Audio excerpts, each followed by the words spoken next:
Ne-am întors la Mogoșoaia, unde va demara repriza secundă a partidei dintre Miercurea Ciuc și Viitorul Constanța. Este finala Ligii Elitelor sub 19 ani. Iată lovitură de începere pentru această repriză a doua pe care au avut-o constanțenii. 1-0 este cel mai important amănunt pentru Viitorul Constanța. Meșe de la Bodișteanu. Grosu centrează în careu periculos, se respinge capitanul Daniel Vereguț. Popescu se luptă acolo cu puternicul Toni Suciu, care îi fură mingea jucătorului de la Viitorul. Suciu pătrunde, pasă pe partea dreaptă, arată bine și această fază cu Marius Barabaș pe partea dreaptă. Barabaș în fața porții, e gol! Gol marcat de Bogdan Rotar, excepțional acest contraatac al celor de la Miercurea Ciuc, minutul 58. Excepțional contraatac și totul a venit de la acea recuperare a lui Toni Suciu. Cred că este primul șut pe spațiul porții expediat de Harghiten. Primul șut pe spațiul porții.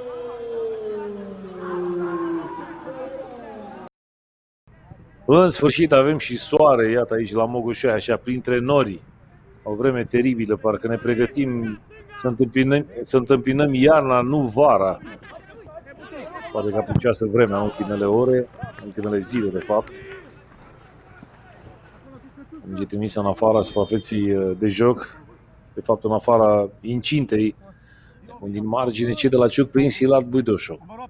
Și schimbare.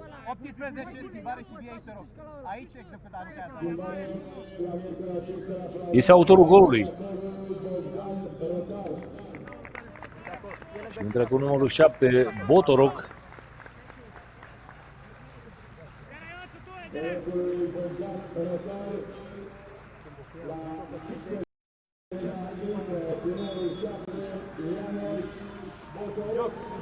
Revedem acțiunea care a dus la golul legalizator. Nicio șansă pentru Sabin Stănciulescu. Sau o oră de joc.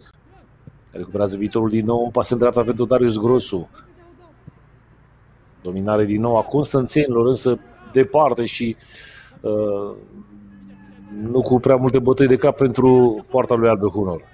Din nou scapă, iată-i pe Ciucani, Botoroc intră care de 16 metri, foarte bine se apără acolo Darius Grosu. Ce curs a făcut nou unitate de la Miercurea Ciuc.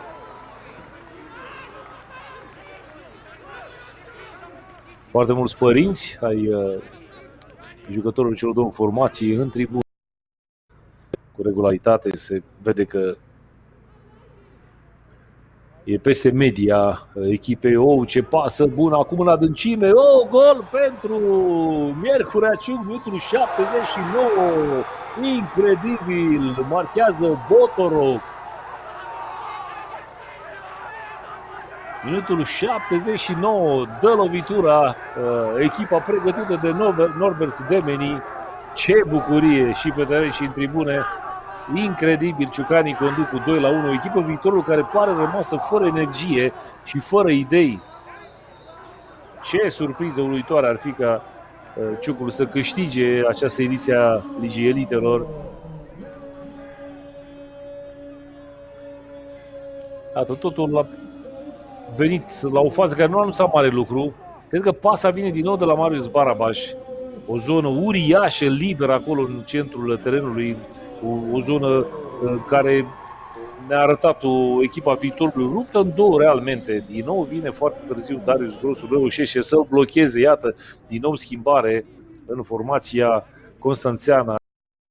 O pasă pe partea dreaptă, acolo unde se află autorul golului de 2-1, Botoroc. Botoroc este căzut în duel cu Dănul Leasa, se dă lovitură liberă și totul s-a terminat. Este ultimul fer al lui Marian Barbu.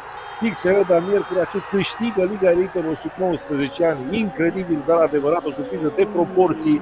Ciucanii însă până la urmă își merită acest trofeu, merită titlul de campion și iată Ciucanii vor reprezenta fotbalul românesc în viitoarea ediție a UEFA Youth League. Ce bucurie pentru acești copii care au crezut în șansa lor, chiar dacă au fost conduși la pauză, chiar dacă au fost dominați copios în primele 45 de minute, chiar dacă probabil toată lumea l-a spus în jurul lor că pleacă cu șansa a doua. Să vedem câți vor ajunge la echipe de Liga 1 sau la echipe de top din această generație a lui Norbert amăgiți jucătorii lui Nicolae Roșca. Iată-i pe Ciucani, extrem de bucuroși. Iată și pe Tibi Lung, spuneam, face parte din stafful formației ciucane. Așadar, va urma festivitatea de premiere după această finală a Ligii Elitelor sub 19 ani. O finală câștigată de Miercurea Ciuc.